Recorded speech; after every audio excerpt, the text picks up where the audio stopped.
saja acara ini. Ya. Sebelumnya saya ucapkan terima kasih kepada PT LAPI yang sudah menyusun acara pagi ini, di mana acara pagi ini akan ada dimulai dengan sambutan Ketua POGI Dr. Oki Sofyan SPOG Konsultan, lalu dilanjutkan dengan presentasi dan sambutan Ketua ID Jakarta Barat dan materi kebijakan di era COVID-19 dan telemedicine yang akan dibawakan oleh Dr. Cecilia Padang, PhD, FACR. Lalu kemudian dilanjutkan dengan peranan progesteron pada kehamilan yang akan dibawakan oleh Dr. Ali Sungkar, SPOG Konsultan. Lalu kemudian presentasi dari PT LAPI Laboratories mengenai produk Microjazz. Dan yang terakhir adalah Q&A, di mana nanti akan selesai kurang lebih pada pukul jam 11.30. Untuk menyingkat waktu, saya persilakan Dr. Oki Sofyan untuk membuka acara ini. Persilakan, Dok. Terima kasih, Dr. Ima. Ya, pada yang terhormat para guru besar, para senior, para sejawat, peserta webinar, yang saat ini saya lihat ada 606, mungkin lebih nanti, luar biasa. Kemudian para narasumber yang terhormat, Dr. Cecilia yang tidak asing lagi, beliau sebagai Ketua ID Cabang Jakarta Barat, dan pakar juga dalam telemedicine kelihatannya. Dan kebijakan di era COVID-19 tentu beliau menguasai karena sebagai pejabat ID. Tidak lupa kita lihat juga sebagai moderator Dr. Ima yang pakar fetal maternal, dan memang masalah ini dibawakan oleh Dr. Ali Sungkar, SPOG Konsultan juga, yang kita tidak asing lagi bagi semua objin. Tidak lupa pada PT LAPI sebagai sponsor, Dr. Christine, terima kasih. Semuanya saya ucapkan Assalamualaikum warahmatullahi wabarakatuh. Selamat pagi. Waalaikumsalam. Salam sehat semua. Semoga kita sehat sentosa menghadapi wabah ini, dan jangan lupa 3 hal: masker, pakai masker setiap saat, jaga jarak, kemudian wash your hand, cuci tangan.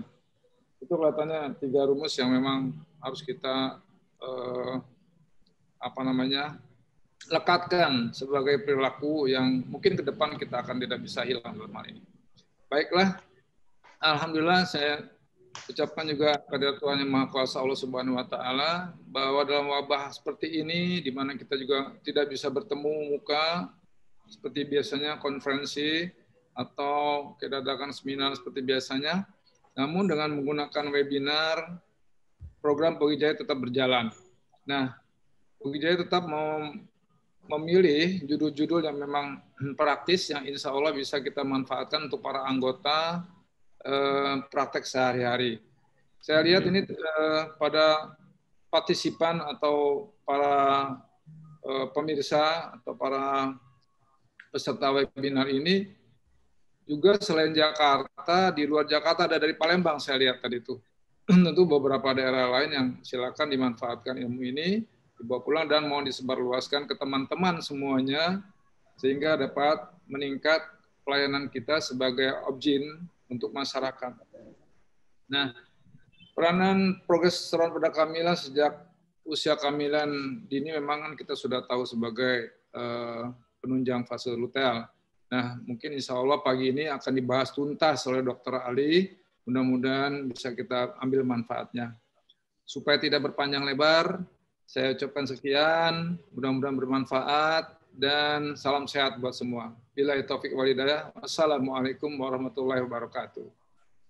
Silakan. Assalamualaikum warahmatullahi wabarakatuh. Terima kasih pada Dr. Oki Sofyan untuk pembukaannya. Untuk berikutnya kita lanjutkan sambutan dan juga presentasi materi kebijakan di era COVID-19 dan telemedicine yang akan dibawakan oleh Dr. Cecil. Silakan Dr. Cecil. Terima kasih Dr. Ida. Assalamualaikum warahmatullahi wabarakatuh. Selamat pagi, salam sejahtera semuanya. Yang terhormat Dr. Oki, apa kabar Dr. Oki, Ketua POGI kita, kemudian Dr. Ali, narasumber kita pada hari ini, dan Dr. Rina sebagai moderator. Kami menyambut baik dari ID Jakarta Barat dengan acara-acara seperti ini. Para teman sejawat sekalian yang saya hormati, Saya lihat di sini ada 1.776 peserta dan sekitar 600-an sudah berada bersama-sama kita. Walaupun hanya melalui udara, salam sejahtera. Semoga kita semua berada dalam lingkungannya dan dalam keadaan sehat walafiat. Beberapa hal-hal yang saya juga menyapa beberapa teman-teman saya loh, ada di seluruh Nusantara loh, Dokter Oki. Ini beberapa SPOG ya. Saya lihat juga walaupun bukan SPOG, semua juga mendaftar ya, karena hal ini akan sangat penting. Semoga materi yang akan disampaikan pada hari ini akan berguna bagi kita semua dan bagi para pasien kita pada khususnya tentu saja. Dari pihak ID tentu saja beberapa hal yang akan saya ulangi lagi setelah bosen-bosennya beberapa kali sudah disampaikan. Mungkin saya bicara aja. Ada beberapa kebijakan yang sudah dikeluarkan oleh PBID sejak bulan Maret, sejak ditentukan adanya pandemi COVID-19 ini, di mana tentu saja protokol kesehatan sudah tahu semuanya kita. Kemudian ada kebijakan bahwa semua dokter-dokter umum maupun dokter spesialis kita mempunyai hak untuk menjadi DPJP dengan catatan tentu saja sudah mengikuti pelatihan-pelatihan mengenai COVID-19, penanganan COVID-19 ini. Untuk itu, PBID juga sudah mengeluarkan buku panduan untuk penanganan COVID, di mana buku panduan ini bisa kita mintakan dari Sekretariat ID Jakarta Barat ada, dari PB juga ada. Saya yakin itu juga bisa dicari di websitenya PBID. Kemudian barangkali yang penting juga adalah telemedicine ya. Mungkin di sini yang paling penting adalah telemedicine karena sering disalahartikan oleh para sejawat-sejawat. Mungkin ada pasien-pasien yang sering menelpon kita, menanyakan, dokter ini keadaannya saya nggak bisa ke rumah sakit dan saya harus begini, harus begini. Tetapi sebenarnya telemedicine ini kita sudah ada SK dan sudah diizinkan untuk melakukan telemedicine dalam era pandemi sekarang ini. Setelah itu mungkin akan dievaluasi lagi untuk peraturan-peraturannya. Telemedicine ini boleh kita lakukan, tetapi harus di Fasiankes. Tetapi jadi tidak boleh secara pribadi, tetapi di Fasiankes, di mana anamnesa harus dibuat lengkap ya, dan harus dibuat di dalam medical record. Medical record harus disimpan di Fasiankes. Biasanya di rumah sakit sudah ada protokolnya mengenai telemedicine ini. Dan rumah sakit akan menentukan juga tarif dan sebagainya, dan kita harus mengikuti panduan daripada rumah sakit. Namun biasanya pasien akan menelpon dulu ke rumah sakit. Nanti rumah sakitnya, resepsionisnya akan mendaftarkan jam berapa kira-kira dokter bisa berkonsultasi dengan pasien secara telemedicine. Dan biasanya untuk pembayaran juga mereka akan mentransfer dan sebagainya diatur oleh rumah sakit. Namun yang paling penting adalah medical record, di mana medical record harus disimpan di Fasiankes. Jadi kita tidak boleh secara pribadi. Kemudian yang berhubungan dengan telemedicine ini, tentu saja pemeriksaan fisik bagi para dokter SPOG mungkin agak-agak sulit ya, tetapi hal-hal yang simple mungkin masih bisa dilakukan, dan sebaiknya pasien-pasien yang kita lakukan telekonsultasi ini adalah pasien-pasien yang sudah pernah kita periksa terlebih dahulu, jadi hanya menanyakan obat dan sebagainya. Namun bagi para dokter-dokter yang menjalankan praktek umum itu, kalau secara simpel kita bisa melihat penyakitnya secara pemeriksaan fisik yang simpel, maka kita boleh memberikan terapi dan boleh membuka resep secara online. Kemudian hal yang lain lagi adalah bahwa ID akan mengeluarkan KTA secara berupa e-card ya. Jadi namanya adalah smart card, di mana di dalam smart card akan ada fitur-fitur mengenai identitas kita, jadi pengganti daripada kartu ID kita. Kemudian ada juga untuk EP2KB-nya dan untuk pembayaran. Jadi ada 3 hal penting yang akan tercantum di dalam kartu smart card ini. sebagai pengganti KTA-ID yang sudah lama belum terbit. Mungkin Anda bertanya-tanya. Ini akan kita sampaikan lagi nanti setelah di launching dengan tentu saja beberapa keterangan-keterangan yang penting untuk penggunaan kartu ini. Yang lain adalah APD ya. Untuk APD diajukan untuk penggunaan APD bagi semua dokter-dokter di rumah sakit ya. Kemudian pelepasan APD mungkin harus disosialisasikan ya. Dokter Oki barangkali ada yang lupa atau tidak melakukannya dengan benar protokol, sehingga banyak sekali korban-korban teman sejawat kita. Kita sangat bersedih bahwa begitu banyak korban, dan saya lihat juga banyak SPOG ya. Jadi mungkin kita harus mengevaluasi lagi tempat-tempat kerja, kemudian pemakaian APD kita ya. Apakah sudah benar, apakah ada yang tercecer ya Dok ya. Jadi sekali lagi hendaknya perlindungan diri kita untuk mencegah terjadinya penularan dengan COVID ini kita tingkatkan. Lalu bagi para anggota ID cabang Jakarta Barat yang memerlukan APD, silakan menghubungi sekretariat kami, di mana kita akan memberikan APD secara cuma-cuma kepada anggota ID cabang Jakarta Barat. Barangkali itu yang saya sampaikan pada hari ini. Hal-hal yang baru belum ada ya Dok ya, cuman smart card itu aja. Yang terakhir adalah smart card, dan saya sangat berharap pada simposium hari ini dengan adanya pembicara kita Dr. Ali Sungkar, tentu saja semua sudah menanti-nanti apa sih peranan progesteron ini ya. Jadi peranan progesteron pada kehamilan ya Dok ya. Mudah-mudahan sekali lagi acara pada pagi hari ini bisa sukses, dan kita akan ketemu lagi pada webinar-webinar berikutnya yang lebih seru lagi ya Dokter ya. Baik, dengan Bismillahirrahmanirrahim saya membuka acara ini dengan resmi. Sekian dan terima kasih. Assalamualaikum warahmatullahi wabarakatuh. Waalaikumsalam warahmatullahi wabarakatuh. Terima kasih Dr. Cecil untuk pembukaannya dan juga untuk mengingatkan kembali kepada kita untuk selalu menggunakan APD. Dan juga memang kalau telemedicine beberapa rekomendasi juga sudah mengeluarkan untuk praktek di obstetri untuk menggunakan beberapa telemedicine pada usia kehamilan tertentu untuk melakukan antenatal care. Nah, untuk mempersingkat waktu, saya persilakan 800 sudah. Dr. Ali Sungkar, SPOG Konsultan, yang akan mempresentasikan peranan progesteron pada kehamilan. Mungkin saya membacakan CV singkat, tapi saya rasa semua sudah mengenal Dr. Ali. Singkat ya. Ali sudah sering bicara di PJJ POGI, dan beliau adalah staf di Departemen Obstetri dan Ginekologi FKUI RSCM, dan juga Ketua Perinasia ya Dok ya. Ya. Ya. Untuk menyingkat waktu, saya persilakan Dr. Ali untuk presentasinya. Terima kasih. Baik, terima kasih Dr. Ima. Selamat pagi. Assalamualaikum warahmatullahi wabarakatuh. Terima kasih Dr. Ima sudah mengintroduce. Dr. Cecilia Padang, terima kasih ikut acaranya ID, juga Mas Oki Sofyan sebagai Ketua ID Jakarta. Ketua ID Jakarta.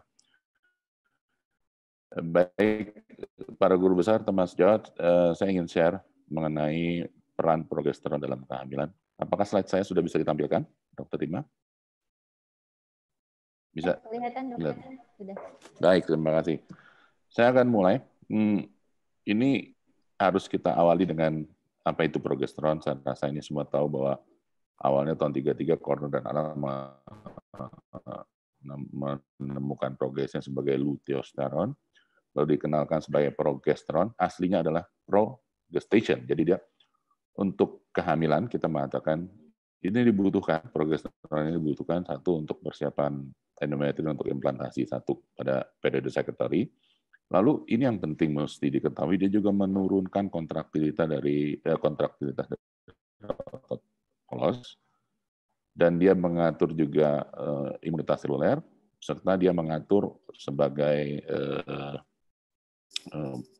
karena adanya di otot, dia mengatur juga aliran darah, endotel adaptasi, juga meningkatkan nitric oxide produksinya. Nah, sekarang kalau kita mau lihat peran begini banyak gitu ya, maksudnya pertama memelihara sekretari dari endometrium untuk implantasi, lalu kemudian memprotek sebagai fibrosisik breast. Ada banyak, yang paling sering kita gunakan adalah kita bisa melihat dia fungsinya selain sebagai looks like facilitator dari thyroid hormone, menormalisasi blood clot, jangan lupa juga mengatur pada zinc dan kadar kuprum, lalu kemudian level gula darah, lalu kemudian banyak peran yang lain, termasuk dari vaskular, mulai dari mengatur vasokonstriksi itu juga ikut berperan. Dan dia meningkatkan sensitivitas terhadap reseptor estrogen. Inilah yang paling banyak perannya di dalam kehamilan memelihara supaya tetap tenang atau quiescence begitu. Dari semuanya yang tidak hanya peran untuk wanita, juga ada peran untuk reproduksi laki-laki, termasuk untuk sekresi dari gonadotrofin, lalu adanya implantasi di kita ya, dan yang penting ada memaintain pregnancy pada kehamilan. Nah, sintesanya saat hamil ada tidak hanya cuma di ibu, di bayi juga dia juga berperan, termasuk nanti keluarannya adalah mulai dari sterol, dari sintesa kolesterol. Di plasenta juga begitu, termasuk di ibu yang awalnya dari mulai kita melihat kolesterol yang baik kalau dikatakan, yang nanti berubah menjadi pregnolon dan terakhir progesteron. Jadi di bayi, di plasenta, termasuk juga di ibunya. Dalam kehamilan, kita melihat, tadi kita di luar sempat diskusi dengan Dr. Oki Sofyan. Memang masih itu progesteron sebagai pemelihara kehamilan yang tergantung. Ya, dia masih memegang peranan. Kalau kita melihat di sini, ini adalah usia gestasinya, lalu ini adalah kadar progesteronnya. Dia akan meningkat nih, ya. Nah, kalau dia kurang, turun ya terkait nanti pada studi animal sih, tapi sebenarnya di kita juga sudah banyak dibuktikan. Di fase awal, normal, dia akan begini, cycle, lalu kemudian progesteron akan meningkat, nanti dia turun karena degenerasi korpus luteum di sini terjadi. Kalau tidak ada kehamilan, dia hilang, dia tidak akan jadi maintain. Tapi begitu selesai dia berfungsi sebagai memelihara progesteron tetap. Kalau dia tidak ada, inilah akan menjadi gagal kehamilan. Nah, tadi sempat disinggung mengenai defek fase luteal. Ini begitu turun, nanti dia akan meningkatkan pembentukan plasenta sesuai dengan usia gestasi tinggi. Bagaimana terjadinya defisiensi progesteron pada awal-awal? Yang paling kita ketahui, ini contoh dari mifepristone yang memblok progesteron, nanti akan menyebabkan keguguran. Lalu ada penelitian pada usia 7 minggu, potong di luteektomi dan ternyata juga keguguran. Nah, ini yang kita lihat kalau tidak ada progesteron, ujungnya adalah kehamilan. Jadi kalau progesteron rendah, ini bisa diukur sesuai dengan tadi kadarnya, akan menyebabkan kehamilan. Nah, kita bicara progesteron, kita juga membicarakan mengenai gagalnya kehamilan atau pregnancy failure. Kalau di early pregnancy failure, kita mengatakan kegagalan trofoblas yang menempel, ya. Gangguannya sejak awal dari pembentukan plasenta. Pada late pregnancy atau kehamilan setelah 12 minggu, kegagalan juga di awal di pembentukan plasenta pada saat implantasi kedua, trimester kedua, termasuk adanya kegagalan vaskulosinisial membran yang mengatur poros di tubuhnya. Lalu ini dihubungkan juga dengan antifosfolipid syndrome. Intinya begini, secara gambaran pada kehamilan, ini kita mengatakan pre-embryonic loss, ya, tapi kita nggak pernah dapetin janinnya, ya. Kita mengatakan biochemical loss. Inilah embryonic loss kalau kita pernah dapetin, biasanya kalau dengan ultrasound kita dapat bunyi jantung setelah 6 minggu, biasanya 6 minggu 3 hari, 6 minggu 5 hari kita bisa dapatkan. Lalu ada struktural janin. Kalau ini keguguran terjadi di sini, kita mengatakan embryonic loss, ya, bisa terdeteksi atau tidak terdeteksi. Nah, ini kalau sudah terjadi pembentukan janin, kita mengatakan sebagai fetal loss. Di atas 12 minggu, kalau ada kegagalan, baru kita mengatakan late pregnancy loss. Tapi ini kita mengatakan early pregnancy loss. Ini kaitannya sama pembentukan plasenta di awal, pada saat awal. Ya. Nah, kalau sudah lewat fase itu, kita membicarakan mengenai, ini dari Romero saya mengambil mengenai preterm parturition syndrome. Ada banyak faktor pada preterm, tapi mungkin fokus kita ke arah hormonal ini, yang salah satunya. Ini kan ada 4 faktor utama pada preterm. Ada faktor ibu, janin dan ibu, lalu kemudian infeksi, ini yang paling sering, baru iskemi, dan adanya distensi uterus. Sebenarnya kalau kita melihat jalur-jalur ini, ada trigger macam-macam, semua berujungnya di prostaglandin sebenarnya. Aktivasi, baru kemudian ke arah serviks dan terjadi persalinan preterm. Nah, kita tahu progesteron sendiri juga mempunyai fungsi menghambat inflamasi sebagai respon pada saat awal. Semua inflamasi, kalau kita kembali ke yang tadi, jalurnya adalah pelepasan interleukin. Jadi faktor-faktor yang pendukung inflamasi tadi. Kemudian dia juga mempromot untuk relaksasi uterus, itulah yang mau dipakai. Jadi kalau kita melihat peningkatan kadar, harusnya itu yang dipelihara. Nah, mekanismenya kalau kita lihat di gambar tadi, kita melihat terkait dengan siklus dari adenosin monofosfat yang distimulasi, kemudian akan menyebabkan nitrogen oksidase sintase. Lalu kemudian dia juga menghambat pembentukan dari gap junction-nya yang terkait dengan koneksi 43. Kemudian saya sudah sampaikan di depan, yang memelihara uterus tenang, maka di belakang begitu dia turun, nanti yang naik adalah pembentukan oksitosin lagi. Jadi kalau tadi saya mengatakan pada partus preterm, ujungnya adalah prostaglandin, rilis. Nah, si progesteron itu memaintain untuk menurunkan level dari prostaglandin melalui COX, siklooksigenase, dan intraselular kalsium. Ini adalah penelitian dari beberapa penelitian.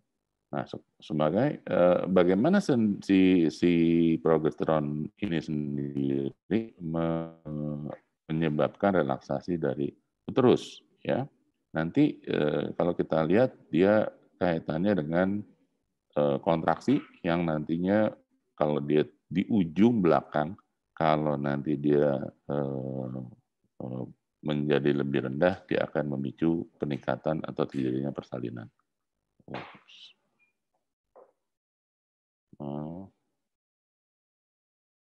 Nah, efek lain dari progesteron juga selain efek dari kontraktilitas uterus, dia juga dianggap memproteksi neuroprotection untuk otaknya janin dengan jalurnya secara neuroaktif steroid dengan GABA inhibisi, ya.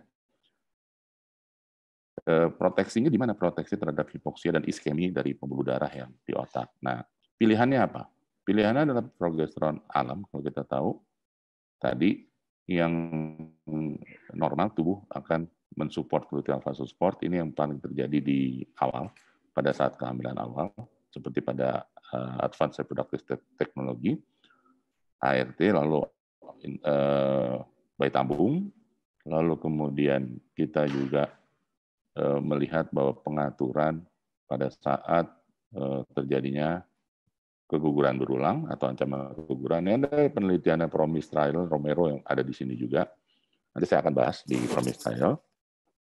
Mencegah preterm delivery, jadi kita kalau membahas dari awal, pada saat early pregnancy, second trimester, lalu mengatur ini yang tidak ada kehamilan, lalu bisa digunakan juga untuk hormone replacement therapy. Nah, pada saat awal untuk aborsi atau keguguran, ancaman keguguran, kita akan mengatakan bahwa fungsi dari progesteron alam, ya, ini memegang peranan yang salah satunya adalah memelihara pada saat di awal hamil untuk tidak terjadinya keguguran dengan memaintain kadar progesteron tadi. Ya, ada penelitian yang mereka mengatakan kasih aja progesteron pada saat awal untuk menata laksana. Tapi jenis progesteronnya yang ternyata yang dipilih adalah progesteron alam. Nah, atau kita melihat bukti lain, ya, bukti-bukti lain adalah ini berbanyak penelitian terkait ini yang disampaikan di sini adalah penelitian dengan micronized progesteron. Semua menggunakan micronized progesteron. Terakhir rekomendasi Vigo Working Group di 2015 ada terkait dengan practice in maternal fetal medicine. Dan ini penelitian PROMISE di 2016 ini yang terakhir yang saya tahu. Pemberiannya kapan? Pemberiannya ada beberapa macam. Progesteron itu bisa diberikan secara oral ataupun vaginal. Tapi pemberian vaginal memberikan efek lebih baik. Memberikan lebih baik maksudnya adalah penyerapannya dia bisa cegah. Ini ada satu penelitiannya yang di Romero 2012 untuk menurunkan preterm birth, lalu di usia 35 yang paling sering dan di 28 dia lebih unggul. Lalu pemberian juga mengenai vaginal progesteron untuk terjadinya abortus jadi dikurang dari 35, 34, lalu ini semua lebih menguntungkan. Ini sudah dipublish.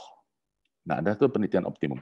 Tapi penelitian ini kontroversi juga, kadang-kadang dibantah, lalu kemudian terkait dengan jumlah sampel dan lain-lain. Ada penelitian cukup besar, pemberian vaginal progesteron untuk pencegahan preterm birth ini yang paling sering dipakai di penelitian optimum di multicenter. Disampaikan salah satunya adalah ini, dia semua dimasukin semuanya, diambil untuk baik yang punya risk atau yang tidak punya risk, dimasukin semuanya untuk melihat dengan pemberian natural progesteron. Jadi nanti mau dilihat efeknya termasuk angka luaran bayi. Ini angka luaran bayi kita lihat ya. Nah, masalahnya pada penelitian optimum ini mereka menilai panjang serviks dan juga fetal fibronectin. Kita tahu di Indonesia kita tidak ada fetal fibronectin. Yang bisa kita ukur adalah panjang serviks. Mereka pakai panjang serviks dengan cut off 25 itu. Lalu dilihat pemberiannya ini waktu awal masuknya. Baru mereka mendapatkan total ada 1.220 kasus, yang menerima placebo ada 610, dan yang dapat progesteron, tapi dengan tadi catatannya adalah mereka mengukur panjang serviks semua. Ya. Nah, ini yang dikomentari Romero bahwa sebenarnya karena masuk semua jadi biasa cukup tinggi, tapi intinya adalah angka untuk yang di progesteron, kita lihat dari placebo dan yang di pemberian progesteron untuk neonatal death, ada brain injury, ini lebih rendah, jelas ya. Kemudian dia untuk kematian atau mobilitas lebih rendah, jelas. Kemudian untuk kematian juga sama, dia lebih rendah. Lalu pemberian progesteron pada 34 minggu, ya. Pemberian pada yang asimptomatik dengan single pregnancy, dengan panjang serviks rendah, lebih baik ya menurunkan. Lalu ada lagi yang dikasih progesteron untuk pencegahan preterm pada dengan catatan short cervix. Kenapa short cervix? Karena cut off ini dipakai untuk melihat kalau panjang cervix kurang dari 2,5 menjadi faktor pemicu atau risk untuk terjadinya persalinan preterm. Penelitian Fonseca, lalu kemudian banyak diikuti oleh Hasan, juga yang lain, Maher. Ini di Sokong juga ada penelitian pemberian progesteron untuk pencegahan preterm dari Cochrane. Cochrane laporannya adalah seperti ini, ya, bahwa ternyata pemberian untuk progesteron pada tetap untuk melihat pada panjang serviks yang pendek dikatakan akan menurunkan kejadian preterm di bawah 33 minggu, juga luaran neonatal yang lebih baik pada penelitian Cochrane ini. Nah, ada satu penelitian juga dari Fetal Medicine Foundation bagaimana dengan multiple pregnancy. Kan paling sering kalau kita lihat di jalur tadi di 4 jalur Yang paling kanan adalah overdistended uterus. Ini yang terjadi kalau singleton dia ada di sini, lalu kemudian twins, triplet terjadinya di sini, ya, yang paling sering melahirkan ya usia hamil. Dan ini yang terjadi pada panjang serviks, ada twins dan triplets. Panjang serviksnya memang lebih pendek pada kehamilan multiple. Bagaimana dengan kalau kita lihat pada twins? Kalau kita lihat ini, kasih aja pada twins kita diuji coba begitu, ternyata sama, dia bisa menurunkan risiko preterm sampai tadi ya usianya antara 30 sampai 35 minggu, dan keluarannya sama untuk neonatal morbidity, ya. Jadi pada multiple pregnancy kalau kita lihat ya, ini bisa menurunkan untuk risk bayi dan ibunya. Nah, kemudian penggunaan ini disetujui untuk penggunaan pada early dan late pregnancy. Jadi FDA sudah menyetujui pemberian ini untuk pencegahan recurrent miscarriage. Lalu kemudian ini juga bisa dilihat bahwa early dan late pregnancy kalau ada riwayat kita berikan akan menguntungkan. Secara umum pemberian progesteron dan placebo tanpa riwayat keguguran sebelumnya ataupun dengan riwayat keguguran sebelumnya, ya. Jadi kalau dilihat mortality lebih rendah, angka kejadian 34 minggu lebih rendah, ya. Hasilnya memang lebih baik dengan relative risk ratio yang rendah. Bagaimana pemberian micronized progesteron untuk terjadinya kejadian spontan preterm? Ada penelitian dengan jumlah sampel dari Fonseca yang 114 ini, kalau kita melihat pemberian progesteron, angka melahirkan lebih tinggi pada usia yang di belakang, atau tidak terjadi preterm. Lalu kemudian dengan panjang serviks digunakan dari awal, dilihat, lalu kemudian diberikan, ternyata ini dia nih, panjang serviksnya menurun, nanti kejadiannya lebih banyak di belakang. Dari Kaplan-Meiernya ini pemberian progesteron lebih baik, jadi hasilnya pada wanita dengan panjang serviks yang ini lebih ekstrim 15. Diberikan vaginal micronized progesteron dengan dosis 200, lalu terus dilihat ya antara 25 dan 33 minggu, nanti ternyata cukup banyak yang survive dengan melahirkan pada kehamilan yang late jadinya. Ini ada banyak pemberian oral. Bagaimana pemberian oral micronized? Ini terkait dengan compliance sebenarnya. Kalau ditanya mana lebih baik pemberian vaginal lebih baik dengan pemberian oral, iya. Tapi pada orang yang kadang-kadang suka mau pakai, lalu mereka mengatakan bagaimana efeknya kalau saya kasih oral pemberian progesteron, apakah hasilnya membantu atau sama atau beda? Yang membandingkan langsung sebenarnya belum ada, tapi nanti yang diberikan pada oral micronized progesteron, angka kejadian lahirnya lebih rendah. Ya. Neonatal outcome-nya juga sama. Pemberian oral micronized progesteron menurunkan preterm birth juga. Lalu kemudian masuk ICU-nya lebih rendah, morbiditas dan mortalitasnya lebih rendah pada kelompok yang oral micronized progesteron. Lalu ada pemberian oral kapsul, mereka menggunakan micronized progesteron untuk pencegahan recurrent preterm birth. Jadi ada yang punya riwayat preterm birth, mereka memasukkan, lalu dilihat hasilnya lebih baik. Nah ini dari AJOC mengenai penelitian Romero, juga yang tadi disampaikan mengenai systematic review dan meta-analysis mengenai pasien individual. Dikatakan, tapi ini penelitian pada panjang serviks yang rendah ya sampai 33 minggu dikatakan jadi penelitian Fonseca, O'Brien, Roth, Hasan, dilihat hasilnya lebih baik, hampir sama. Nah ini sebenarnya number needed to treat, ini ada penelitian, bukan penelitian, rekomendasinya dari Giancarlo sebenarnya waktu itu. Jadi kalau kita ngasih magnesium sulfat untuk mencegah preeklamsi, ya kita butuh 100 orang untuk itu. Kemudian untuk cerebral palsy, kalau kita kasih magnesium sulfat, kita butuh 52 orang untuk mencegah 1 orang menjadi cerebral palsy. Bagaimana dengan antenatal steroid? Iya, kita cuma butuh 11 orang kita terapi antenatal steroid untuk mencegah terjadinya RDS. Begitu juga kematian 22. Nah, penelitian ini sudah di launching atau sudah dibuktikan. Bagaimana dengan pemberian vaginal progesteron atau pada panjang serviks yang pendek? Dengan penelitian yang banyak, kita butuh 14 orang kita berikan vaginal progesteron untuk mencegah 1 kejadian preterm birth. Begitu juga untuk bayinya, hampir sama nih untuk kejadian RDS. Jadi antenatal steroid kalau kita berikan jauh lebih baik ya. Jadi inilah NNT yang kita buktikan. Nah, sekarang bagaimana dengan pemberian vaginal micronized progesteron untuk recurrent pregnancy loss ya.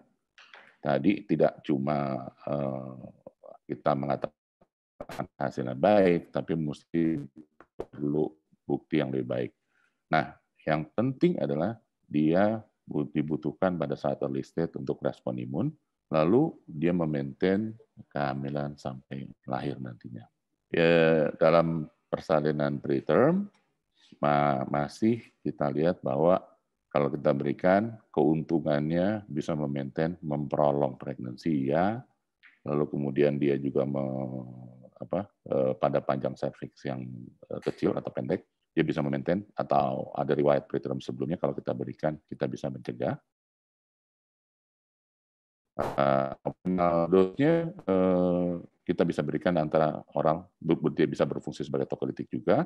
Neonatal efek di studinya optimum yang cukup besar, dengan cukup baik untuk luaran neonatal, maksudnya yang masuk NICU, lalu kemudian kematian bayi, yang kita berikan vaginal micronized progesteron lebih baik. Saya rasa itu yang dapat saya sampaikan. Dan untuk kita setelah kita sampaikan data. Demikian Dr. Ima, terima kasih. Assalamualaikum warahmatullahi wabarakatuh. Waalaikumsalam warahmatullahi wabarakatuh. Terima kasih pada Dr. Ali untuk presentasinya. Saya meminta untuk para partisipan apabila saya udah stop ya? Udah. Apabila ada pertanyaan yang ingin ditanyakan, silakan untuk menulis di Q&A. Saya mulai pertanyaan untuk Dr. Ali Sungkar terlebih dahulu. Pertanyaan dari Prof. Ali Baziat. Selamat pagi Prof. Ali. Pertanyaannya adalah, kenapa menggunakan progesteron? Ada jenis yang lain yaitu seperti kita tahu alistrenol atau didrogesteron.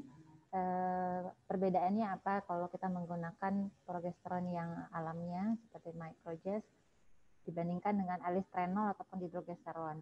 Pertanyaan selanjutnya, pemberian progesteron cara oral, intravagina, atau krim mana yang dianjurkan dan berapa lama progesteron diberikan? Jadi maksudnya Prof. Ali adalah yang dimaksud progesteron alami dan non-alami itu apa, dan contoh yang non-alami apa? Apa yang dikatakan micronized? Kenapa dikatakan micronized? Karena banyak sekali istilah dan banyak sekali sebenarnya sediaan untuk progesteron. Mungkin silakan Dr. Ali Sungkar. Baik, terima kasih Prof. Ali, terima kasih Dr. Ima. Sebenarnya yang tadi ditanyakan adalah bagaimana beda progesteron alam dengan progesteron sintetik begitu. Kalau penggunaannya sintetik lebih banyak akan menimbulkan efek samping iya karena dia lebih kuat, dan penggunaan untuk kehamilan ataupun pada kehamilan kita harus memperhatikan juga efek samping yang nanti terjadi pada ibu dan janin. Pada penelitian penggunaan yang lebih baik adalah penggunaan progesteron alam, ya karena similar dengan yang dihasilkan tubuh. Satu, yang kedua mengenai pemberian yang terbaik. Kalau tadi saya sampaikan data yang disampaikan penelitian, kalau ditanya untuk memberikan preterm mana yang lebih baik, orang menyatakan vagina baik mau early pregnancy ataupun late pregnancy. Pemberiannya adalah tadi ditanyakan bagaimana dengan yang krim, gel ataupun yang lain. Ini masalah penyerapan. Penyerapannya yang lebih baik di mana? Penelitian yang paling banyak penggunaan, apakah menggunakan progesteron alam yang micronized ataupun yang lain? Perbedaan dengan micronized adalah jumlah jenis atau molekulnya yang lebih dikecilkan, lalu penyerapannya lebih baik. Saya tadi sudah disampaikan. Salah pemilihan itu, apakah pemberian oral tadi juga saya tanyakan. Bagaimana dengan pemberian oral dengan pemberian vaginal? Mana yang lebih efektif atau terbaik? Saya juga sudah sampaikan hasilnya sama diberikan, tapi kemudian masalah compliance. Kalau ditanya, saya lebih senang memberikan dengan pervaginal. Berapa dosisnya? Karena untuk pencegahan pregnancy loss biasanya kita berikan hanya sampai 12 minggu. Lalu kemudian kalau preterm, penelitiannya adalah hanya pada yang punya preterm dan short cervix. Dia memberikan dari mulai awal, penelitian ada 24 rata-rata diberikan sampai 36 minggu. Hasil penelitiannya mengatakan sampai bisa diprolong sampai 33 minggu. Di sana, kalau ditanya, kemampuan perinatologi menjadi menentukan. Nah, kemampuan perinatologi itu menentukan untuk survival bayi. Karena yang dilihat adalah proteksi otaknya, lalu kemudian masuk ICU-nya, dan lainnya. Nah, dianggap 34 minggu ke atas sebagai late preterm. Late preterm itu kematian bayinya atau angka luaran yang buruk dari bayi itu jelek. Mereka cuma mempertahankan sampai kemampuan perinatologi. Nah, kemampuan perinatologi salah satu itu. Tapi intinya definisi preterm di bawah 37 minggu. Demikian dokter Ima. Terima kasih Dokter Ali. Mungkin juga ada penelitian yang menggunakan intramuskular. Cuma tapi memang sudah ditinggalkan ya dok ya untuk yang intramuskular. Ya, ditinggalkan karena invasif begitu ya. Intramuskular dan juga pemberian intramuskular yang diberikan tiap minggu ya 17 hidroksikaprol sebelum. Oke, pertanyaan berikutnya untuk Dokter Cecil dulu dok. Dokter Cecil. Ya. Ya dok. Ya. Ya dok. Ada pertanyaan mengenai telemedicine. Baik dok. Ada pertanyaan tentang telemedicine, apakah sudah ada payung hukumnya? Oke. Ya, yang kedua pertanyaannya batasannya seperti apa? Apakah boleh lewat suara saja atau boleh dengan menggunakan gambar atau video call? Misalnya kalau misalnya ada benjolan atau kelainan kulit, jadi dengan melakukan video atau foto itu seperti apa dok? Iya, baik dok. Yang pertama apa tadi dok? Payung hukum untuk telemedicine dok. Payung hukumnya apakah sudah ada? Atau mungkin regulasinya? Oh iya, ya baik. Baik, untuk telemedicine sudah dikeluarkan peraturan dari PBID maupun Perkonsil bahwa kita boleh melakukan telemedicine. Memang saat ini dalam era pandemi COVID aja yang diizinkan. Nanti setelah itu baru akan dievaluasi lagi setelah pandemi. Jadi memang sudah ada aturannya bahwa kita boleh melakukan telemedicine, tetapi harus di Fasiankes. Sekali lagi, harus di Fasiankes. Harus di rumah sakit atau tempat fasilitas pelayanan kesehatan yang lain. Di mana kita harus membuat medical record ya. Kita harus membuat medical record dan harus disimpan di rumah sakit ya. Medical record ini harus disimpan di rumah sakit. Kemudian yang pertanyaan kedua, apakah boleh menggunakan video call dan sebagainya? Boleh ya. Sudah ada dalam aturannya, memang kita boleh untuk melakukan telemedicine, menggunakan WhatsApp, menggunakan apa saja ya yang untuk kita membuat diagnosa untuk pasien ini. Kita boleh membuat formulir juga untuk permintaan pemeriksaan dan lain-lain. Semua boleh ya. Seperti kita berpraktik biasa, hanya satu syaratnya adalah melalui Fasiankes. Harus di Fasiankes. Begitu dok. Ya, terima kasih dok. Jadi telemedicine kita tidak boleh dokternya dari rumah. Cukup ya, dokter? Cukup dok. Tidak, harus di Fasiankes. Oke, baik. Fasiankes. Baik, terima kasih dok. Untuk pertanyaan dokter Ali lagi, ini ada pertanyaan dari dokter Firmansyah dan juga sama pertanyaan dari dokter Fernandi. Firmansyah, bagaimana penggunaan progesteron pada kehamilan pertama 6 minggu, usia kehamilannya menikahnya 6 bulan, tanpa keluhan atau gejala? Apakah ada tempatnya kita memberikan terapi progesteron oral? Sama juga seperti pertanyaan Dr. Fernandi, kalau tidak ada keluhan atau gejala, apakah kita boleh menggunakan progesteron karena melihat dari sisi baik dari progesteron? Baik, terima kasih Dr. Fernandi. Kalau saya pribadi, kalau kita nggak punya pengalaman pasiennya baru dan lain-lain, saya sih rasa saya natural aja, itu alam. Kita tidak perlu memberikan. Kalau di rekomendasi misalnya saya takut dan lain-lain mau diberikan, monggo silahkan.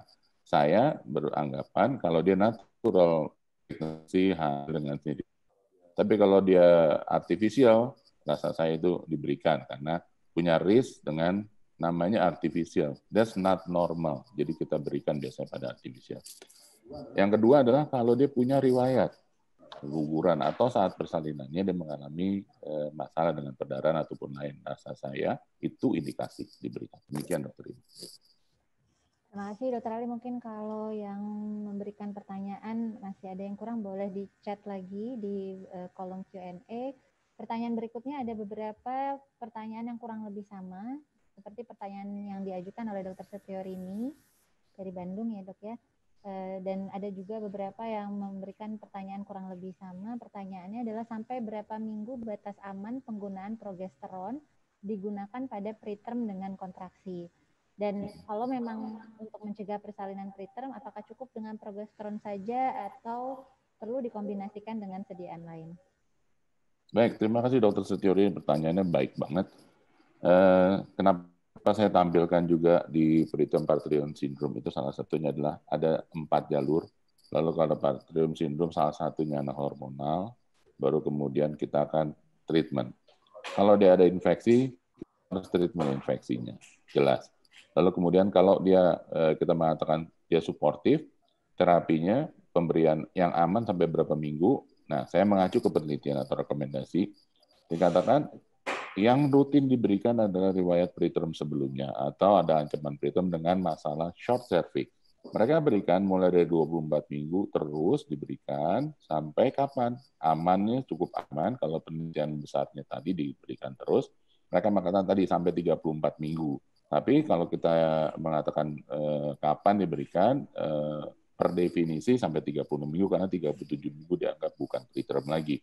Jadi pemberian terus untuk pencegahan preterm kan penelitian-penelitian yang disampaikan ini mereka punya basis data awalnya adalah dengan menilai panjang serviks. Bahkan beberapa yang mengatakan melakukan penelitian dengan mengkombinasikan dengan fetal fibronectin itu yang bagian protein yang dihasilkan dari serviks tadi. Nah, ini yang dipakai. Jadi kapan kalau kita mencegah preterm? Silahkan diberikan. Ada ancaman, iya. Kalau kita mengukur panjang serviks rutin, kita boleh menjadikan ukuran. Karena cut off yang sampai sekarang dipakai adalah 2,5. Demikian. Terima kasih, Dokter Imo. Terima kasih, Dok. Mungkin pertanyaan untuk Dokter Liliana. Pertanyaannya dari Dokter Dedi. Apakah microjazz ini halal atau tidak? Mungkin juga pertanyaan yang lain mungkin bisa dijawab juga oleh Dr. Ali Sungkar atau Dr. Liliana. Apakah microjazz ini hanya diberikan secara oral dan pervaginal? Apakah boleh diberikan secara rektal? Silakan. Karena menggunakan gelatin, yang microjazz itu menggunakan gelatin ya. Oke. Terima kasih untuk Dr. Dedi untuk pertanyaannya. Microjazz dari kapsul gel Prancis ini yang kita ambil esensinya ini sudah dilengkapi dengan sertifikat halal, Dok. Terima kasih. Baik, lagi kalau ditanya bisa diberikan rutenya ada yang pervaginam, oral, sama rektal dan penyerapannya sama baiknya. Jadi kalau kita mengatakan bagaimana penerapan yang paling baik karena kita targetnya maunya adalah di cervix. Yang terbaik adalah pemberian pervaginam. Jadi kalau saya ditanya, saya lebih senang memberikan pervaginam satu karena mengurangi efek lain pada ibu demikian. Mungkin Dokter Liliana mau menyampaikan mengenai penyerapan. Oh ya. Karena kalau secara vagina atau rektal kan mungkin beberapa pasien tidak nyaman. Kalau per oral lebih nyaman untuk penyerapan. Silakan, Dokter. Ya, baik Dok. Terima kasih untuk pertanyaannya. Bahwa memang kalau memang targetnya adalah di uterus, memang rute yang paling efektif adalah pervaginam. Tapi ada indikasi-indikasi lain yang memang pemberian per oral itu pun juga memberikan efek yang baik di uterus, juga diambil efek sistemiknya selain ke uterusnya. Terima kasih, Dok. Kalau perektal itu ada alternatif kalau misalnya pasien tidak nyaman diberikan per vaginam, dan mungkin pada pasien tersebut memiliki efek samping. Kalau diberikan per oral, dia mengalami efek samping, misalnya mual atau pusing. Alternatif rutenya adalah per rektal, Dok. Terima kasih. Ya, terima kasih dok. Mudah-mudahan bisa menjawab pertanyaan yang diajukan. Mungkin juga yang banyak bertanya adalah apakah kita perlu memberikan tokolisis tambahan selain pemberian progesteron untuk mencegah kelahiran preterm? Apakah cukup progesteron saja atau kombinasi dengan tokolisis yang bisa kita pakai, misalnya contoh kalsium channel blocker atau yang lain? Silakan, Dr. Ali. Baik, terima kasih dok. Terima itu mungkin yang terlewat. Jadi kalau ditanya, dia berfungsi sebagai tokolitik menenangkan, terus iya. Penggunaan kombinasi tokolitik kita memang harus berhati-hati. Tapi tujuan kita kalau saya untuk mencegah persalinan preterm, saya lebih senang menggunakan kombinasi. Salah satu tetap saya selain pemberian progesteron, saya kombinasi juga untuk pemberian agent tokolitik lain. Ya dok, ini demikian Dr. Ima. Ya, ini juga banyak pertanyaan mengenai jenis progesteronnya. Ada yang micronized progesteron, ada yang memberikan pertanyaan juga bagaimana kalau kita memberikan hidrogesteron atau dengan menggunakan yang gel, misalnya contohnya progesteron vaginal gel, misalnya contohnya Crinon untuk kasus-kasus miscarriage, dok, yang mana nih, karena banyak sekali kan preparat progesteron yang beredar. Jadi kalau saya ditanya, saya tidak keluar dari rekomendasi, dalam arti bukan rekomendasi, dalam secara keilmuan yang diberikan dalam progesteron alam, begitu dokter Ima. Ya, dan kalau pasiennya dengan perdarahan, apakah yang pervaginam diganti ke rektal atau ke oral saja, dok? Apakah ya, itu salah satu kalau ada perdarahan, riwayat perdarahan dan lain-lain, pemberian oral dan pemberian rektal itu alternatif. Oke, yang berikutnya, bentar. Nah, bagaimana kita bisa mengetahui seseorang pada kehamilan awal itu defisiensi progesteron atau tidak, dok? Apakah penting untuk deteksi pada awal kehamilan? Apakah kita cukup memberikan vitamin saja, terutama untuk pasien-pasien dengan recurrent miscarriage? Nah, kalau pertanyaannya demikian, yang terbaik adalah mengukur kadar progesteron. Kita meyakinkan, seperti tadi saya menyampaikan di tabel tingkatan progesteron yang sampai akhir kehamilan. Kalau ditanya, gimana kita mau ngasih apa enggak nih? Ukur aja. Kalau misalnya kurang, kita bisa berikan suplementasi atau pemberian proteksi. Baru kalau pertanyaan keduanya, bagaimana pada keadaan recurrent pregnancy loss atau pernah keguguran atau yang lain? Saya menganggap itu salah satu indikasi untuk melakukan pemberian bukan suplementasi, treatment untuk recurrent pregnancy loss untuk protektif menurut saya diberikan. Nah, ini bisa diberikan pemberian progesteron. Demikian. Nah, berikutnya kalau untuk pada pasien dengan abortus imminent trimester 1 dari pemeriksaan USG tanpa perdarahan subkurionik dengan fetal pole-nya ada sesuai dengan usia kehamilan, bagaimana pemberian progesteronnya? Apakah perlu ditambah terapi yang lain? Jadi kasus dengan perdarahan subkurionik. Jadi kalau threatening abortion atau ancaman keguguran, ada beberapa paper juga menyampaikan kita berikan treatmentnya tergantung. Biasanya kan untuk ini biasanya pemberian progesteron iya diberikan, tidak harus lewat vagina, kita bisa berikan oral kalau kita takut ada perdarahan. Baru kemudian treatment yang lainnya apa sebagai fibrinolitik atau memperbaiki koagulasi itu diberikan, silakan. Kalau menurut saya kombinasi itu tetap dapat diberikan. Oke. Apabila penggunaan progesteron digunakan sampai akhir kehamilan, dari Dr. Fetimiawati, apakah benar menyebabkan pembuluh darahnya lebih banyak yang berdilatasi sehingga apabila pasien dilakukan seksio perdarahannya jadi lebih banyak, dok? Balik lagi, menurut saya tujuan kita memberian terapi progesteron ini adalah untuk mencegah persalinan preterm, jadi pada preterm birth. Kalau dia sudah tidak preterm, pemberian terus-menerus saya rasa cukup aman kalau dari penelitian ini. Apakah ada vasodilatasi pembuluh darah dan lain-lain? Menurut saya angka kejadiannya tidak signifikan, cukup besar.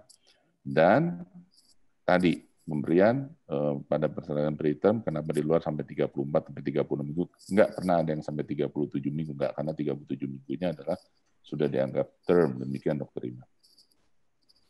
Ya, terima kasih dok. Pertanyaan lain, pada ibu hamil trimester 1 terpasang KB implan. Apa yang harus dilakukan? Apakah perlu dilepas KB-nya? Apakah ada resiko pada kehamilannya kalau tidak dilakukan AF implannya? Kalau saya lepas KB-nya karena tetap ada pelepasan dari tidak hanya slow progesteron saja di situ. Harusnya kalau begitu hamil kan masuk ke gagal KB, dia sebenarnya harus dilepas. Itu pendapat saya itu Dokter Ima. Bukan Dokter Ima punya pengalaman juga? Implan enggak sih, mungkin karena sekarang sudah banyak yang lebih banyak menggunakan IUD. IUD. Implan kalau IUD harusnya dilepas, kalau implan harusnya dilepas. Pertanyaan berikutnya dari Dokter Andre, penyebab kontraksi sebagian besar tadi presentasi dokter kan adalah infeksi. Tapi kadang kita tidak menemukan sumber infeksinya sehingga kita ragu perlu memberikan antibiotik atau tidak karena baik pemeriksaan fisik dan lab tidak menunjukkan ada infeksi. Tapi dari presentasi dokter mengatakan progesteron juga bisa mengurangi inflamasi. Nah, berapa lama perlu memberikan progesteron untuk mengurangi kontraksi yang tidak diketahui sumber infeksinya? Baik, terima kasih. Ini terkait 4 jalur yang saya sampaikan yang paling sering adalah infeksi. Infeksi kita cari harusnya mulai dari yang terdekat, dari mulai vagina, saluran kencing, baru kemudian naik, bahkan yang jauh termasuk infeksi periodontal. Itu dicari dulu, dan kita treatment. Sambil berjalan, pemicu ini di treatment. Saya nggak ketemu nih. Saya coba cari, tadi saya bilang mestinya harus dicari, kita runut sampai ketemu ada pemicu. Kalau bukan, kemungkinan bukan gara-gara infeksi penyebabnya. Jangan lupa salah satu faktor adalah pelepasan dari hormon stres. Pelepasan dari hormon stres yang akan juga memicu keluarnya prostaglandin. Nah, baru kemudian kita memaintain sebagai antiinflamasi saat pemberian progesteron punya fungsi itu. Iya, kita berikan, lalu kemudian treatmentnya dari kapan? Tergantung kita lihat diagnosis kita mulai kapan. Apakah ini terjadi 26, 28, kita boleh berikan. Kita boleh berikan sebagai maintenance untuk memelihara sampai di kehamilan masuk tidak preterm. Terima kasih dok. Pertanyaan berikutnya dari Dokter Liana. Dari Dokter Arfan, kenapa terjadi pertukaran progesteron alami dari LAPI, dari Utrogestan ke Microges? Apakah ada perbedaan produk atau bahan bakunya? Silakan dok.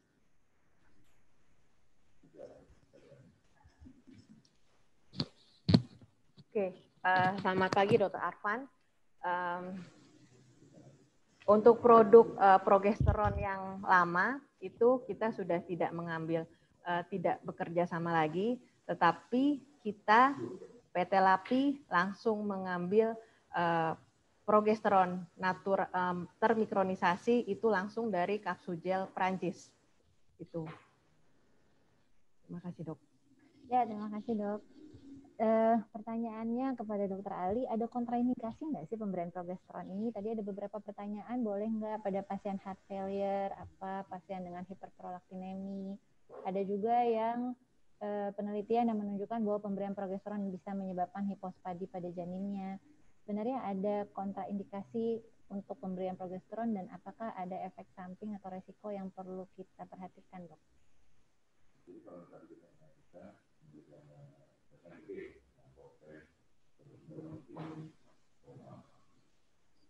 Baik, terima kasih Dokter Ima. Jadi kalau kita lihat dari penelitian-penelitian yang besar, mereka melihat bahkan tidak hanya terhadap ibu, tapi juga terhadap janin, ada nggak gambaran kelainan kongenital dan lain-lain. Kalau dengan penelitian yang disampaikan dari laporan sebenarnya kecil kejadiannya ya. Terus boleh nggak kita berikan pada keadaan-keadaan yang tadi heart failure dan lain-lain. Saya cuma mengatakan kehati-hatian pemberian treatment. Tapi kalau keamanan dari yang saya baca untuk report dari Optimum dari gambaran penelitian Romero, itu cukup aman diberikan. Advantage di bayi justru lebih banyak tuh Dokter Rima kita dapatkan terkait neuroprotektif bahkan itu. Nah itu kaitannya sebenarnya sama pembuluh darah juga demikian. Terima kasih Dok. Terima kasih Dokter Ali. Sebenarnya pertanyaannya masih banyak sekali, cuma saya pertanyaan lagi mungkin yang akan saya tanyakan karena waktu juga. Pertanyaannya adalah, kalau misalnya pasien sudah dilakukan sirkulase, apakah perlu juga kita memberikan progesteron? Apakah cukup sirkulase saja atau kita perlu menambahkan progesteron? Atau mungkin tidak perlu sirkulase pada panjang sirkulase yang pendek atau progesteron saja cukup? Bagaimana dok? Baik, terima kasih Dokter Rima. Sirkulase invasif dilakukan pada apa? Apakah ini treatment atau proteksi? Kalau dilakukan pada yang short cervix, penelitian ada membandingkan antara pesarium diberikan, sirkulase, lalu kemudian pemberian hormonal yang lebih non-invasif. Risiko ini yang paling kecil adalah pemberian non-invasif. Kalau ditanya kalau sudah sirkulase perlu diberikan nggak? Indikasi pemasangan sirkulase itu harus dilihat dulu. Kapan? Saya bisa membayangkan benang sirkulase itu 4 mm. Lalu kemudian kalau orang dengan short cervix kita pasang, kita ambil setengah sentimeter ke depan, kemudian benang sirkulasenya 4 cm, itu akan memicu juga risk terjadinya kontraksi atau pembendekan cervix. Nah, pada keadaan ini saya pikir kita sekarang trennya mungkin geser ke arah non-invasif. Begitu. Ya, dok. Terima kasih. Pertanyaan terakhir dok, apakah pemberian aspirin dosis rendah juga bisa diberikan untuk mencegah preterm? Mungkin maksudnya ya dok, karena di sini nggak tertulis Dokter Agustinus. Apakah pemberian aspirin dosis rendah bisa diberikan dan kalau mau diberikan sampai usia berapa? Kalau saya bicara mengenai low dose aspirin sebagai proteksi, di awal diberikannya biasanya sampai, kalau penelitian di awal pemberian 80 mg atau 81 mg begitu, dia diberikan sampai trimester pertama. Demikian Dokter Rima. Oke. Jadi mungkin ditambahkan penelitian aspirin itu sebenarnya untuk penelitian pencegahan preeklamsi yang early onset atau yang preterm preeklamsi. Kemudian mereka menganalisis datanya lagi untuk pencegahan kelahiran preterm yang spontan. Jadi bukan buat preterm, tapi memang awalnya untuk preeklamsi demikian. Ya. Mungkin dari Dokter Oki atau Dokter Cecil ada yang mau menambahkan dok? Dokter Oki udah hilang.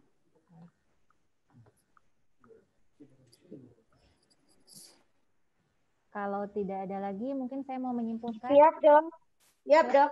Ya silakan dok. Ada yang mau ditambahkan dok atau mau bertanya kepada Dokter Ali? Silakan. Dokter Cecil udah mau bertugas ya dok? Iya, ini sudah siap-siap, sudah pakaian lengkap. Siap-siap, baik dok. Ya, saya menyimpulkan presentasi hari ini. Untuk pertama, presentasi Dokter Cecil mengingatkan kembali, jangan lupa untuk selalu memakai APD dengan baik, cuci tangan, jangan lupa. Lalu kemudian telemedicine bisa kita kerjakan untuk praktek sehari-hari pada kasus-kasus tertentu pada pandemi COVID ini. Lalu kemudian dari presentasi Dokter Ali, progesteron itu banyak sekali manfaatnya, terutama untuk optimasi fase luteal, begitu pula untuk pencegahan miscarriage, untuk pencegahan kelahiran preterm, dan juga neuroproteksi dan juga sebagai antiinflamasi. Namun mungkin yang perlu dipertimbangkan apakah indikasinya tepat, bagaimana cara penggunaannya oral ataupun secara rektal ataupun secara pervaginam, berapa dosis yang perlu diberikan dan juga berapa lama mau diberikan kepada pasien tersebut, meskipun untuk sampai saat ini belum ada laporan yang negatif terhadap progesteron alami ini. Saya rasa sekian untuk presentasi hari ini. Terima kasih untuk kehadirannya para partisipan, para panelis, Dr. Ali, Dr. Cecil, Dr. Oki, Dr. Liliana. Mungkin saya kembalikan lagi kepada panitia atau saya langsung tutup?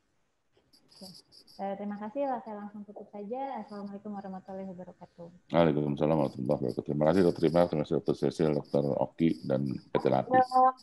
Dokter. Bye. Bye.